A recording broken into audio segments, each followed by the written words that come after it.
근데 사람들이 여기까지 가서도 평균적으로 한 작품당 8초 이상을 가만히 못 본다고 합니다. 책에선 이렇게 된 이유에 대해서 오늘 들고 온 책은 트렌드 코리아 2024입니다. 이 시리즈는 연말 연초에 인기가 많죠. 제가 1월 1일에 교보문고를 갔다 왔는데 평소보다 사람이 훨씬 많았고 그중 트렌드에 관련된 책을 많이 들고 있더라고요. 그래서 제가 직접 이걸 읽어봤는데요.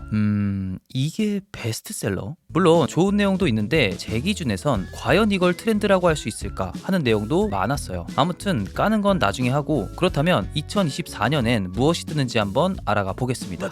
일단 이 책이 키워드별로 정리가 되어 있습니다. 근데 다 설명드리는 건 큰 의미가 없을 것 같아서 그냥 몇 개만 추려서 얘기를 해볼게요.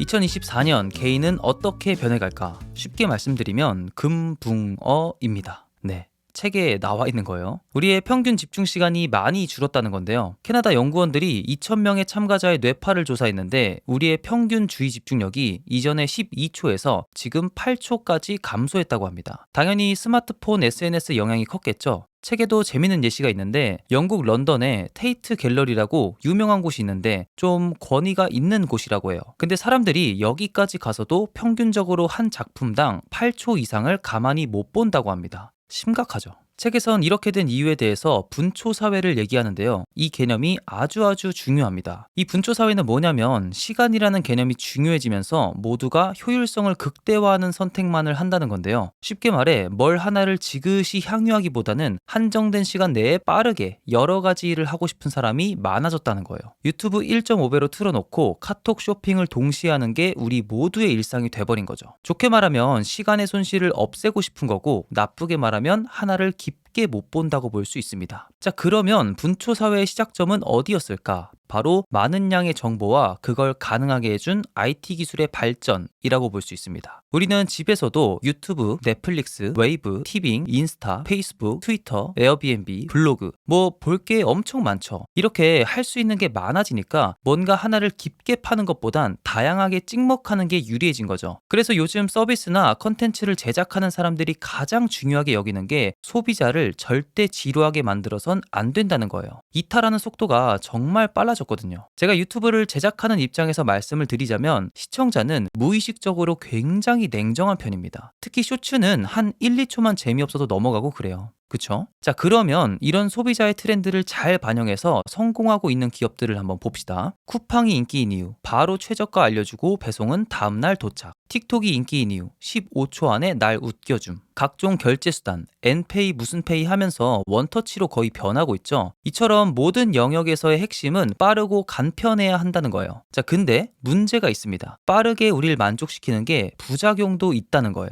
작년에 도파민이라는 단어가 부정적으로 이슈였는데 이 문제가 앞으론 더욱더 심해질 예정입니다. 도파민은 뭔가 이뤘을 때 느끼는 행복감 같은 신경 물질이에요. 인간에게 필요한 겁니다. 근데 현대인들이 보상은 없고 중독만 남는 도파민에 길들여지고 있다는 게 문제입니다. 예를 들어 운동을 할 때도 도파민은 분비가 되고 재밌는 걸 보거나 심지어 도박을 할 때도 분비가 되는데 이 두 케이스가 조금 다릅니다. 운동은 과정은 어렵지만 성취감, 자신감, 건강을 주죠. 근데 틱톡과 쇼츠는 과정이 쉬운데 결과가 딱 하나입니다. 중독, 재미를 위해서 그냥 흘려보내는 시간이 늘어나고 있다는 겁니다. 특히 쇼츠가 중독되기 쉬운 건 접근성이 좋다는 건데 예를 들어 우리가 술을 마실 때는 약속을 잡아야 하기 때문에 조금 수고가 들어가죠. 살짝 번거로워요. 근데 틱톡 보는 거 어떻습니까? 잠에서 깨자마자 누운 상태로 바로 볼 수 있어요. 접근성이 좋으니까 그만큼 중독에 더 쉽게 노출된다고 볼 수 있습니다. 그리고 이런 결과가 쌓이고 쌓여서 유명 갤러리에서도 꽤나 많은 사람들이 8초 이상을 못 견디는 이런 현상이 발생하는 거죠.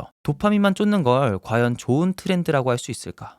2023년은 AI의 해라고 해도 과언이 아닐 정도로 관심이 몰렸죠. 한때 메타버스가 엄청 떴는데 지금은 거의 묻혔습니다. 그 이유가 실체가 없었거든요. 근데 AI는 2023년에 실제로 많은 증명을 했습니다. 그리고 중요한 건 이 발전 속도가 굉장히 빨랐다는 거죠. 책에는 어떤 내용이 있냐면 마이크로칩 용량은 2년마다 2배씩 증가하는데 챗봇의 계산 능력은 2년마다 100배 향상되고 있다고 합니다. 그러면 지금 오픈 AI는 뭘 지향하고 있을까요? 바로 코딩 언어를 완벽히 자연어로 바꾸는 것입니다. 언어 체계를 바꾸는 거예요. 그래서 앞으로는 누가 이런 AI를 잘 쓰는가가 중요해질 건데 그러면 챗GPT를 잘 쓰는 변별력은 어디서 나올까? 그것은 바로 질문의 클래스가 높은 사람입니다. 이전에는 구글에서 원하는 정보를 얻을 때 어떤 키워드로 검색하는지가 굉장히 중요했습니다. 그리고 거기서 어떤 페이지에 들어가는지, 그중 내가 원하는 건 어디에 있는지, 이걸 빠르게 캐치하는 게 중요한 포인트였어요.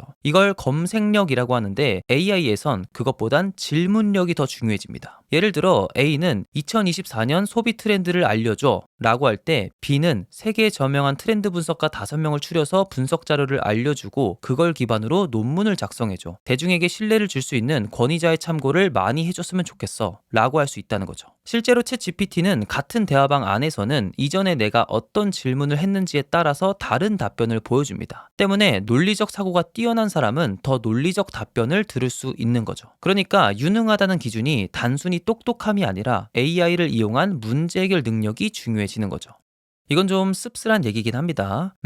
요즘 어린 세대는요, 아이돌을 볼 때도 집안을 본대요. 춤, 노래는 당연히 잘하는 거고 거기에 집안까지 본다는 거죠. 육각형 인간은 외모, 성격, 학력, 자산, 직업, 집안 이 6개가 출중한 사람을 의미하는데 현실엔 별로 없죠. 이런 사람이. 근데 이게 뭘 시사하냐면 이제는 노력형 연예인 부자보다 타고난 연예인 부자를 더 높게 친다는 거예요. 되게 안타까운 현상입니다. 책에선 이걸 어떻게 묘사하냐면 일종의 담 쌓기 문화라는 거예요. 아무리 열심히 해도 넘을 수 없는 담을 쌓아놓고 그 너머에 있는 것을 우리가 추앙하는 그런 현상이죠. 이런 현상은 왜 일어나냐? 사회적 양극화가 심해지고 있는 요즘 젊은 세대를 기점으로 노력의 가치가 점점 떨어지고 계층 간의 사다리가 무너지면서 이 차이를 극복할 수 없을 것 같은 심리를 대신해 육각형 인간을 만들어냈다고 보고 있습니다. 어차피 해도 안 되니까 내 실패는 어쩌면 당연한 걸지도. 이런 느낌인 거죠. 코로나 때 코인이나 주식으로 부자가 된 사람들이 많았고 젊은 층에서 영끌족도 되게 많았죠. 이게 뭘 의미하냐면 노동의 가치가 많이 떨어졌다는 거예요. 어차피 코인 한 번이면 집 하나 잘 사면 그걸로 내 삶이 갈린다는 걸 알게 된 거죠. 그래서 뭐 회사는 그냥 다니는 거고 그런 거예요. 그래서 좀 안타깝지만 지금 젊은이들의 삶이 좀 공허해진 건 사실입니다. 여기다 대고 네가 노력만 하면 다 할 수 있는 거야 라고 하는 건 좀 아닌 것 같고요. 그러니까 육각형 인간은 지금 젊은 세대의 심리가 많이 반영된 그런 챕터였던 것 같습니다. 자, 이제부터 이 책을 제대로 한번 까보겠습니다. 일단은 그래서 하고 싶은 말이 뭔데? 이런 생각이 계속 들었어요. 예를 들어 팝업 스토어를 설명하면 성수엔 이런 게 있다. 더현대 서울엔 이런 게 있다. LG엔 이런 게 있었다. 스타벅스는 이런 걸 하고 있다. 뭐 이런 사례만 계속 나열해요. 그래서 지금 이게 뉴스를 보고 있는 건지 책을 보고 있는 건지 긴가민가 하더라고요. 제가 원했던 건 그래서 지금을 관통하는 핵심 트렌드 가치가 무엇인가 였는데 이거 뭐 그냥 현상만 나열하고 있으니까 별로 감흥이 없더라고요. 그리고 근거가 좀 헛웃음이 나오는 게 있어요. 예를 들면 요즘 가정에서 아빠들이 육아에 참여한다는 걸 보여주기 위해 여러 가지 예시를 드는데 그중 하나가 연봉 10억 아내라면 이렇게 할 수 있음, 이런 제목의 쇼츠를 들고 와서 이게 조회수가 984만이고 우리의 고정관념이 바뀌고 있다는 걸 보여준다, 뭐 이런 소리를 하거든요. 그만하겠습니다. 그리고 이 쇼츠 심지어 외국 밈 TTS로 번역한 거예요. 이런 거 아시죠? 한 남성이 걸어가고 있습니다. 한 여성이 웃고 있습니다. 이런 쇼츠 아시죠? 그러니까 이런 걸 갖고 와서 뭐 육아의 트렌드가 변하고 있습니다 라고 한다는 게 거의 대학생 PPT 발표 수준이 아닌가, 그런 생각을 했어요. 그리고 또 하나, 이게 진짜 기가 막혔는데 기업이 불황을 극복하기 위해 뉴 디맨드 전략을 경쟁적으로 선보였다는데 여러분, 뉴 디맨드 전략이 뭔지 아세요? 그것은 바로 짜잔, 대체 불가능한 상품을 개발해 새로운 수요를 창출하는 기업의 전략 방향성입니다. 그러니까 이런 거예요. 야, 김 팀장, 지금 이 불경기에 이거 어떡할 거야? 저에게 아주 기가 막힌 방법이 있습니다. 그게 뭔데? 그건 바로 대체 불가능한 상품을 개발해 새로운 수요를 창출하는 것입니다.